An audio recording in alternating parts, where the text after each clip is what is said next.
जी नाज़रीन, इबरत television network सां गॾु आऊं आहियां ग़ुलाम हुसैन ख़ासकली ऐं प्रोग्राम आहे इबरत मुलाक़ात प्रोग्राम में अॼु जेका जंहिं शख़्सियत सां असां गुफ़्तगू कंदासीं, जेको महिमान आहे उनजो तारुफ़ आहे त काज़ीअम जे भरिसां मशहूरु दरगाह आहे हज़रत सैयद जमाल शाह।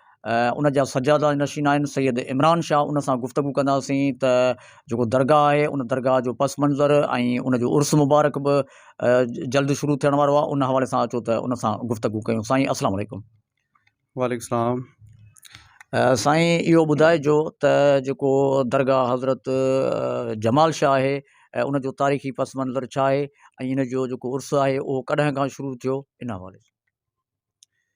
पहिरीं त तव्हां दोस्तनि जी वॾी महिरबानी जो मेले खां अवल जेका आहे सो तव्हां हिते पहुता आहियो ऐं हीअ इंटरव्यू मेले जे पंहिंजो हिसाब सां आहे।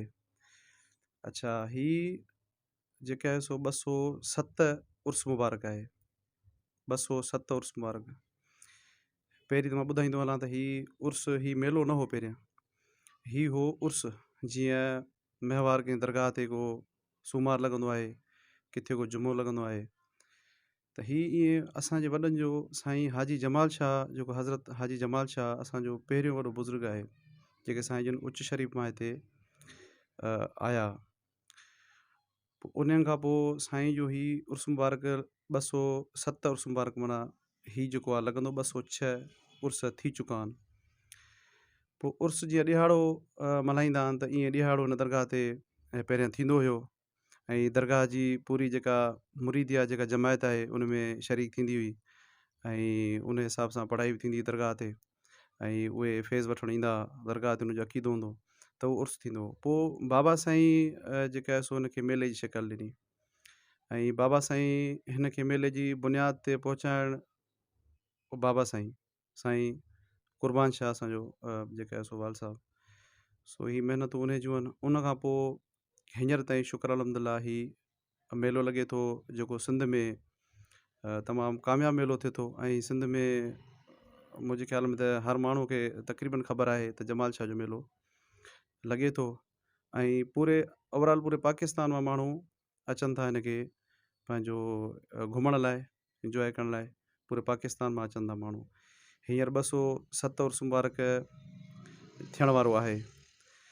इन में अच्छा साईं, इहो मेलो जेको तव्हां लॻंदो आहे त मेले में दुकानदारी बि हूंदी आहे, ख़ूबसूरत जा सिंगारियो वेंदो आहे, अदबी कॉन्फ्रेंस बि थींदियूं आहिनि, मलाखड़ो बि थींदो आहे, त तव्हांजे मेले में बि इहे शयूं आहिनि? घोड़नि जी डोड़ आहे मेले में, जेके असुल खां वठी असांजे पैदाइश खां पहिरियां ई इहे शयूं जेके आहिनि न असांखे यादि बि न आहिनि, शुरू खां वठी जेके आहे सो इहे जेकी सिंध जी सकाफ़त आहे, मल ऐं कबड्डी, घोड़नि जी डोड़, इहे शयूं सकाफ़ती शयूं आहिनि जेके असुल खां वठी मेले में लॻनि थियूं। उन खां पोइ दुकानदारी जेका हिते दुकान सिंगारीनि था त उहे बि माना शौक़ सां जेके आहिनि सो दुकान सिंगारीनि था।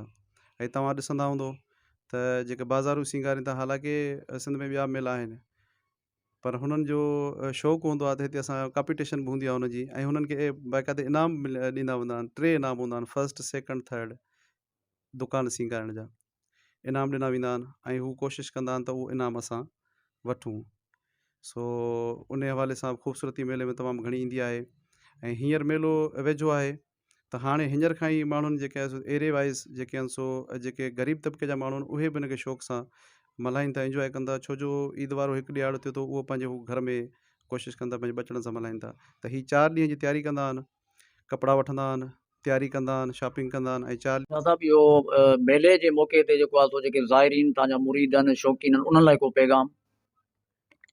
मां सभिनी भाइरनि दोस्तनि खे ऐं पंहिंजे मुरीदनि खे दरगाह जी जमायत खे इहो ई पैगाम ॾींदुसि त हीअ सिंध जेका आहे उहा तमामु क़दीमी पुराणी आहे, असांजी वॾी हिस्ट्री आहे सिंध जी ऐं जेके ओलिया वली आहिनि उन्हनि जी सिंध आहे।